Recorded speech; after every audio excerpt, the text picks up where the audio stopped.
নমস্কাৰ অসমবাসী ৰাইজ, আজি আপোনালোকৰ মাজত লৈছো এটা নতুন খবৰ। গুড লাক আছামৰ এটা নতুন ভিডিঅ' লৈ আপোনালোকক স্বাগতম জনাইছো, যিটো আজি দিব ওলাইছো ৰাজ্যৰ তিনিটাকৈ ডাঙৰ খবৰ। তো ৰাজ্যৰ কি আছে তিনিটা ডাঙৰ খবৰ, তো আজি আপোনালোকক এই ভিডিঅ'ত জনাম। তো গতিকে ভিডিঅ'টো অকণি স্কিপ নকৰি শেষলৈকে চাই থাকিব। তো বলক ভিডিঅ'টো আৰম্ভ কৰোঁ। Welcome to my channel good luck Assam. তো গাইজ, লাখ লাখ কৃষকে লাভ কৰিলে পিএম কিষাণ আঁচনিৰ ধন। আপুনি লাভ কৰিলে নাই, যেটা আপোনাক জনাব বিচাৰিছো, পিএম কিষাণ আঁচনিৰ 19 নম্বৰ ধন মুকলি হৈ গ'ল। 19 নম্বৰ ধন কোনে কোনে লাভ কৰে? যদি আপুনি 19 নম্বৰ কিস্তি লাভ কৰা নাই, তেনেহ'লে আপুনি কি কৰিব লাগিব? আজিৰ এই ভিডিঅ'ত সম্পূৰ্ণভাৱে জনাম। আৰু আপোনাক জনাব বিচাৰিছো, পিএম কিষাণ আঁচনিৰ যেহেতু 9.8 কৰোৰ কৃষকে লাভ কৰিলে এবাৰ পিএম কিষাণ আঁচনিৰ 19 নম্বৰ কিস্তি। 22,000ৰো অধিক যিটো কোটি টকা যিটো এই কৃষক আঁচনিৰ নামত যিটো খৰচ কৰা হৈছিলে, তো দিয়া হৈছিলে। তো কোনে কোনে লাভ কৰিলে এবাৰ পিএম কিষাণ আঁচনিৰ 19 নম্বৰ কিস্তি? আপুনি পালেনে নাই? যদি আপুনি পোৱা নাই, তেনেহ'লে আপুনি কি কৰিব লাগিব? চাওক, মই আগৰ এটা ভিডিঅ' বনাই থৈ দিছোঁ, তাত আপোনালোকক গোটেইখিনি বস্তু দেখুওৱা আছে যে আপুনি প্ৰথমতে পিএম কিষাণ আঁচনিৰ যদি আপুনি পইচা যদি লাভ কৰা নাই, তেনেহ'লে আপুনি পে'মেণ্ট ষ্টেটাছটো আপুনি এবাৰ চেক কৰি চাব। পেমেণ্ট ষ্টেটাছটো চাবলৈ হ'লে আপুনি গুগলত PFMS বুলি আপুনি চাৰ্চ কৰিব। তাত গৈ আপুনি পিএম কিষাণ অপশ্যন আপুনি চিলেক্ট কৰিব লাগিব। DBT ট্ৰেকাৰ বুলি অপশ্যন দেখিবলৈ পাব। তাত গৈ আপোনালোকে পেমেণ্ট ষ্টেটাছটো চেক কৰি ল'ব। পেমেণ্ট ষ্টেটাছত আপোনালোকৰ যিটো আপোনাৰ বেনিফিচিয়াৰী নম্বৰ আছে, সেই নম্বৰটো দিয়াৰ পিছত আপুনি যাতে ডিটেইলছখিনি আপুনি চাব পাৰিব যে আপোনাৰ পইচা আহিছে নে নাই অহা। আপুনি সেই বস্তুটো চোৱাৰ পিছতহে আপুনি গম পাব। আৰু পিএম কিষাণ আঁচনিৰ বহুতৰে যিহেতু নাম পতন হৈছিলে, সেইবাবে যিটো পিএম কিষাণ আঁচনি ধন লাভ কৰা নাই। আৰু যদি আপুনি প্ৰতি বছৰে যিটো লাভ কৰি আছে, প্ৰতি 3 মাহৰ মূৰত যদি আপুনি লাভ কৰি আছে, এবাৰ যদি আপুনি কিস্তি পোৱা নাই, তেনেহ'লে আপোনাৰ ষ্টেটাছটো আপুনি চেক কৰি চাব। নাও ইয়ৰ ষ্টেটাছত গৈ আপুনি চেক কৰিব আপোনাৰ KYC বা লেণ্ড ছেটিং বা আধাৰ টু বেংক একাউণ্ট ছেটিং, তাৰে তিনিটাৰ যদি আপোনাৰ এটা যদি হৈ আছে, তেনে ক্ষেত্ৰত কিন্তু আপুনি ধন লাভ নকৰে। তো সেই বস্তুখিনি আপোনালোকে শুধৰণি কৰক, যিটো এতিয়া আপোনালোকৰ হাতত সুযোগ। যদি আপুনি 19 নম্বৰ কিস্তি পোৱা নাই, 20 নম্বৰ কিস্তি আপোনালোকে লাভ কৰিব পাৰিব, 20 নম্বৰ কিস্তি। তো তাৰ কাৰণে আপোনালোকে আগতীয়াকৈ আপোনাৰ যিখিনি ভুল হৈ আছে, সেই ভুল হোৱাখিনি আপোনালোকে শুদ্ধ কৰি লওক। আপোনালোকে এতিয়াৰ পৰা যিটো আপোনালোকৰ মাটিৰ ডিটেইলছৰ ক্ষেত্ৰত আপোনালোকে মণ্ডলৰ পৰা যিটো লিখা আনিব লাগিব, আগতে যিবিলাক লিখাইছিলে সেই বস্তুবিলাক যিটো নহয়, তো নতুনকৈ আপোনালোকে আপ টু ডেট কৰিব লাগিব। সেই বস্তুখিনি আপোনালোকে আপ টু ডেট কৰক। আপোনাৰ যিটো প্ৰফাইল আছে, সেই প্ৰফাইলটো পিএম কিষাণৰ প্ৰফাইলটো আপোনালোকে আপ টু ডেট কৰক। আপোনালোকৰ নিশ্চয় আপুনি অহাবাৰ নিশ্চয় আপোনালোকে কিস্তি লাভ কৰিব পাৰিব, যিটো আপোনালোকৰ 20 নম্বৰ কিস্তি দিয়া হ'ব, 20 কিস্তি। তো 20 নম্বৰ কিস্তিত আপোনালোকে লাভ কৰিব পাৰিব। তো চিন্তাৰ কাৰণ নাই, আপোনালোকে সেই কামখিনি আপোনালোকে শুধৰণি কৰক। আৰু যিসকলৰ কিস্তি আপোনাৰ গোটেইখিনি ঠিকে থকাৰ পিছতো আপুনি যদি পোৱা নাই, তেনেহ'লে আপুনি পিএম কিষাণ আপুনি যদি PFMS যিটো গুগলত গৈ আপুনি ৱেবছাইটত গৈ আপুনি চেক কৰিব। মই আপোনাৰ লিংকটো দি দিম ভিডিঅ'ৰ। সেই লিংকটোত আপোনালোকে ভিডিঅ'টো চালে আপুনি গম পাব কেনেকৈ আপুনি পে'মেণ্ট ষ্টেটাছটো চাব লাগে। তো গাইজ, নেক্সট এটা খবৰ জনাব বিচাৰিছোঁ, যিটো ভাল খবৰ লাখ লাখ মহিলাৰ বাবে আহিছে। এই ভাল খবৰটো যিটো লাখপতি বাইদেউসকলৰ ধন মুকলি কৰা হ'ব। তো লাখপতি বাইদেউসকলৰ ধন যিটো অতি সোনকালে মুকলি হ'ব। আপোনালোকে এপ্ৰিল মাহৰ প্ৰথমতে হয়তো লাভ কৰিব পাৰে। এই ধন আপোনালোকক 10,000 টকাকৈ দিয়া হ'ব। তো আপোনালোকে যদি লাখপতি বাইদেউ আঁচনিৰ যদি ফৰ্ম ফাইল কৰি জমা দিছিলে, তেনেহ'লে আপুনি লাভ কৰিব 10,000 টকা। আৰু আপুনি তাৰ কাৰণে আপোনালোকৰ বেংক একাউণ্টটো আপুনি ঠিক কৰি ল'ব লাগিব। আপোনাৰ বেংক একাউণ্টটো ঠিকে আছে নে নাই, আৰু আধাৰ আপোনাৰ ছেটিং হৈ আছে নে নাই, সেই বস্তুটো আপুনি চেক কৰি ল'ব। আপোনাৰ বেংকৰ লগত যদি আধাৰ ছেটিং নহয়, তেনে ক্ষেত্ৰত কিন্তু আপুনি ধন লাভ নকৰিব পাৰে। তো আপোনাৰ প্ৰব্লেম হ'ব পাৰে। তো আপুনি সেই কামখিনি কৰি লওক। আৰু যিসকলৰ ফৰ্ম জমা দিয়াৰ পিছত আপোনাৰ যদি মেছেজ আহিছিলে, সেই মেছেজটো আপোনালোকৰ ৰেজিষ্ট্ৰেশ্যন নম্বৰটো ছাকচেছফুল হোৱা বুলি, তেনেহ'লে আপোনাৰ চিন্তাৰ কাৰণ নাই, আপোনাৰ পইচা সোমাব।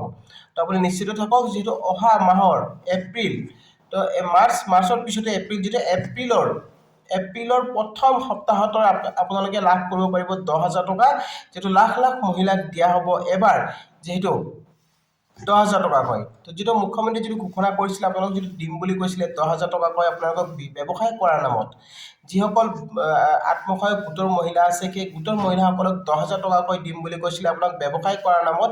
তো সেই মহিলাসকলক যিটো 10,000 টকা মুকলি কৰি দিয়া হ'ব। তো আপোনালোকে আৰু বেছি দিন অপেক্ষা কৰিব নালাগে। মুখ্যমন্ত্ৰীয়ে যিটো মামাই যিটো কৈছে, অতি সোনকালে আপোনালোকক এই ধন মুকলি কৰিব। তাৰ আগতে আপোনালোকৰ বেংকৰ KYC হৈ আছে নে নাই, সেই বস্তুখিনি চেক কৰক। বেংকৰ লগত আধাৰ ছেটিং আছে নে নাই, সেই বস্তুখিনি আপোনালোকে আপ টু ডেট কৰি থৈ দিয়ক যদি আপোনাৰ আপ টু ডেট নাথাকে তেনে ক্ষেত্ৰত আপোনালোকৰ প্ৰব্লেম হ'ব পাৰে তো সোনকালে আপোনালোকে এই কামখিনি কৰি লওক আপুনি নিশ্চয় লাভ কৰিব পাৰিব 10,000 টকা তো প্ৰতিগৰাকী মহিলাই লাভ কৰিব 10,000 টকা যিসকলে যেহেতু এই ফৰ্ম জমা দিছিলে লাখপতি বাইদেউ আঁচনিৰ ফৰ্ম আপোনালোকে যদি জমা দিছিলে সেই জমা দিয়া ফৰ্ম যেহেতু ইতিমধ্যে যেটো কাম হৈ আছে তো যিসকলৰ ৰেজিষ্ট্ৰেচন নম্বৰ আহি গৈছে সাকসেসফুল বুলি তো সেইসকলে পইচা লাভ কৰিব আৰু যদি আপুনি ৰেজিষ্ট্ৰেচন নম্বৰ যদি আপোনাৰ মেছেজ আহা নাই তেনেহলে আপুনি ডিসি অফিসত গৈ খবৰ কৰি লব তাতে যেহেতু আপোনালোকৰ নম্বৰটো কি নম্বৰ দিছিলে সেই বস্তুটো আপোনালোকে চেক কৰক আৰু আপুনি জানি লওক যে আপুনি কোনটো নম্বৰ দিছিলে হয়তো আপুনি পাহৰি গৈছিলে বা বেলেগ এটা নম্বৰ দিছিলে সেই বস্তুখিনি আপোনালোকে ঠিক কৰক নিশ্চয় আপোনালোকে এই আঁচনিখন লাভ কৰিব পাৰিব তো গাইস নেক্সট এটা খবৰ দিব বিচাৰিছো অৰুণোদয় আঁচনি অৰুণোদয় আঁচনিৰ বাবে আহিছে ভাল খবৰ অৰুণোদয় আঁচনি যেহেতু এবাৰ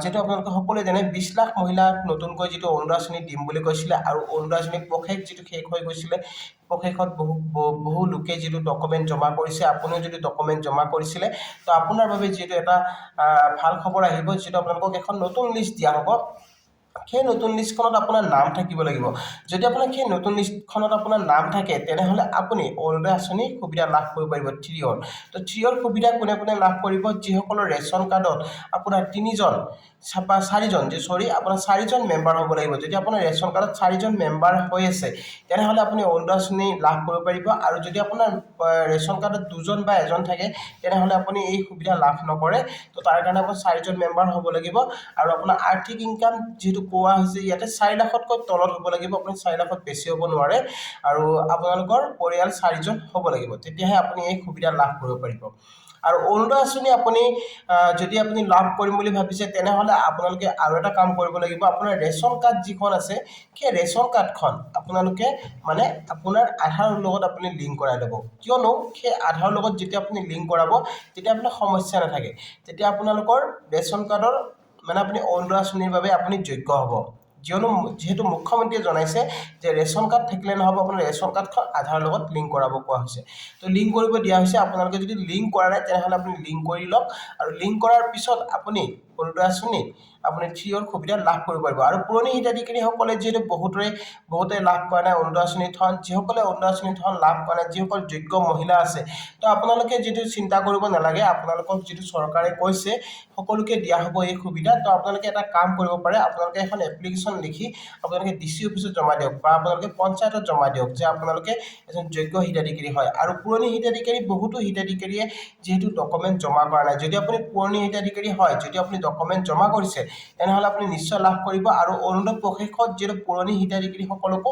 ডকুমেন্ট জমা কৰিব কোৱা হৈছিল তো বহুতে যেটো জমা কৰা নাই যদি আপুনি জমা কৰা নাই তেনেহলে আপোনাৰ প্ৰবলেম হ'ব পাৰে তো আপোনালোকে এবাৰ পঞ্চায়ত অফিসত খবৰ কৰিব যে তেখেতসকলে নতুনকৈ আকৌ ডকুমেন্টছ আপোনালোকৰ লৈছে নে নাই যদি ডকুমেন্ট লৈছে তেনেহলে আপোনালোকে দি দিব তাৰ পিছত আপোনালোকে চাব অৰুণোদয় আঁচনি আপুনি লাভ কৰিব পাৰিব আৰু এখন ঘৰত যেটো 4জন যদি আপোনালোকৰ এখন ঘৰত দুখন ৰেচন কাৰ্ড থাকে তেনে ক্ষেত্ৰত কিন্তু আপুনি অৰুণোদয় আঁচনি ধন লাভ নকৰিব পাৰে আপোনাৰ হাহুমাই যদি অৰুণোদয় আঁচনি লাভ কৰি আছে বা আপুনি যদি আবেদন কৰিছিলে তেনেহলে কিন্তু আপোনাৰ প্ৰবলেম হ'ব পাৰে তো সেই বস্তুটো আপোনালোকে চাই ল'ব ঠিক আছে সেই বস্তুটো চেক কৰি ল'ব যদি আপোনাৰ হাহুমাই যদি অৰুণোদয় আঁচনি পাই আছে তেনেহলে আপুনি এপ্লাই নকৰিব আৰু যদি পোৱা নাই তেনেহলে আপুনি এপ্লাই কৰিব আৰু আপোনাৰ ৰেচন কাৰ্ডখন পৃথককৈ হ'ব লাগিব তেতিয়াহে আপুনি এই সুবিধা লাভ কৰিব পাৰিব তো গাইস আপোনালোকক যদি তিনটাকৈ খবৰ জনালো আৰু ভিডিওটো চাই কেনেকুৱা পালে জনাব ভিডিওটো চাই যদি ভাল পাইছে তেনেহলে এটা লাইক আৰু শেয়াৰ কৰিব নাপাহৰিব আৰু লগতে চেনেলটো যিসকলে নতুনকৈ আহিছে সাবস্ক্ৰাইব কৰি ৰাখিব যাতে এনেকুৱা ধৰণৰ নতুন ভিডিও আহিলে আপোনালোকে সকলোতকৈ আগত পাই থাকে তো গাইস আজিলৈ ইমানে জয় আই অসম